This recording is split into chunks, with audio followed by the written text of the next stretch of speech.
Bismillahirrahmanirrahim. A description of the believer from Ahlus-Sunnah Wal Jamaah. This treatise is mentioned in Tabaqatul Hanabila 1/294 to 295. In the biography of Muhammad ibn Habib al-Indirani, it's also mentioned in a similar fashion in another place in the Tabaqat 100/329 to 330. In the biography of Muhammad ibn Yunus as-Sarkhasi, with another chain of narration, Ahmad ibn Abdullah al-Akbari narrated was saying Abu al-Hasan Ali ibn Mahmud az-Zawzani informed us saying Abu al-Qasim Ibrahim ibn Muhammad ibn Ali ibn Asha al-Tamimi al-Marawradi.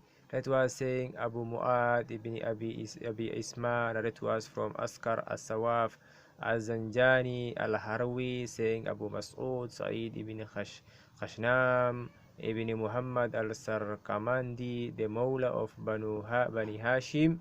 That was saying Muhammad ibn Yunus al-Sarkhasi, from saying I heard Abu Abdullah Ahmad ibn Hanbal say, and then he mentioned it.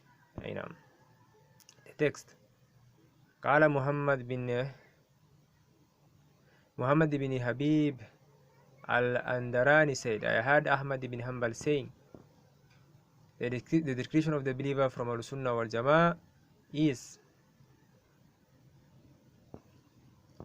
whoever testifies that there is none that has the right to be worshipped in truth Allah alone without any partners, and that Muhammad sallallahu alaihi wasallam is his servant and messenger. 2. That he confirms everything that the prophets and the messengers came with, and that he believes in it resolutely according to the apparent and manifest meaning. 3. That he never has doubt in his faith, and he never declares any of the people of Tawheed to be disbeliever on account of a sin which is less than shirk or kufr. That he consigns whatever is hidden from him from among the affairs to Allah, the mighty and majestic, and submit his affair to Allah, the mighty and majestic, and that he does not cut off Allah's protection of him by sins. 5. That he knows everything is by Allah's ordainment and pre-estimation, the good and the bad of all of it.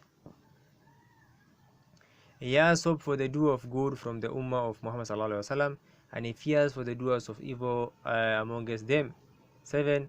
That he does not place anyone from the Ummah of Muhammad sallallahu alaihi wasallam in paradise or hellfire on account of a good that he earned or a sin that he earned until and unless Allah the Mighty and Majestic is the one who places his creation wherever he wills, that is paradise or hellfire. 8. That he knows the truth regarding the position of the Salaf, whom Allah chose to accompany his Prophet, and that he puts at the forefront of them Abu Bakr, Umar, and Uthman, and that he knows that the truth regarding the position of Ali bin Abi Talib, Talha, Zubair, Abdurrahman bin Auf, Sa'id bin Abi Waqas, Sa'id bin Zayd bin Amr bin Nufail, of all the other companions, since these 9 are the one who were with the Prophet ﷺ on the Mount of Hira, when the Prophet ﷺ said, be tranquil, O Hira, there is upon you but a prophet, a truthful and one and a martyr. And the Prophet ﷺ said, and the Prophet ﷺ was the 10th of them. Number 9. That he asked for Allah's mercy for all the companions of Muhammad ﷺ, the young amongst them and the senior amongst them.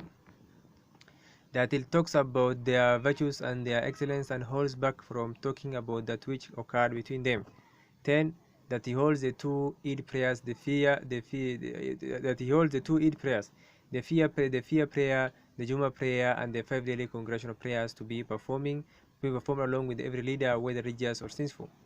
11. That he has said the validity of wiping over the hoofs, leather socks, during a journey and while present in one's residence. 12. That he has said the validity of shortening the prayers during a journey. 13. That the Quran is speech of Allah and its revelation, and it is not created. 14. That faith consists of speech and action, it increases and decreases. 15. That jihad is always operative ever since Allah sent Muhammad sallallahu alaihi wasallam till the last small group of Muslims fight the Dajjal, the injustice and oppression of tyrant will not harm them. 16. that selling and buying is lawful up until the day of judgment, in accordance with the judgment of the book and the Sunnah.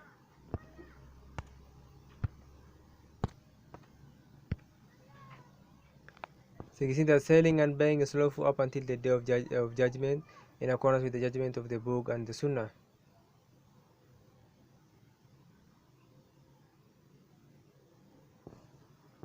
17. That the takbirun, the funeral prayer, is pronounced 4 times. 18. That supplication is to be made for leaders of the Muslims, that they are corrected and reformed, that you do not take out your sword against them, that do not fight in times of tribulation, but rather you stick to your home. 19. Having faith in the punishment of the grave. 20. Having faith in Munkar and Nakir. 21. Having faith in the Horde and the intercession. 22. Having faith that the people of paradise will see their Lord, the blessed and exalted. 23. Having faith that the Muwahideen, those testifying to the unity and oneness of Allah in His Lordship, His right of worship, and in His names and attributes, with their beliefs, sayings and actions, will be brought out from the fire after they have been turned to coal in the man described in the hadith that have come from the Prophet ﷺ regarding these issues. We believe in attesting to the truthfulness of such hadith, and we do not set examples for them. This is what the scholars in all the horizons have agreed and united upon. End of the treatise.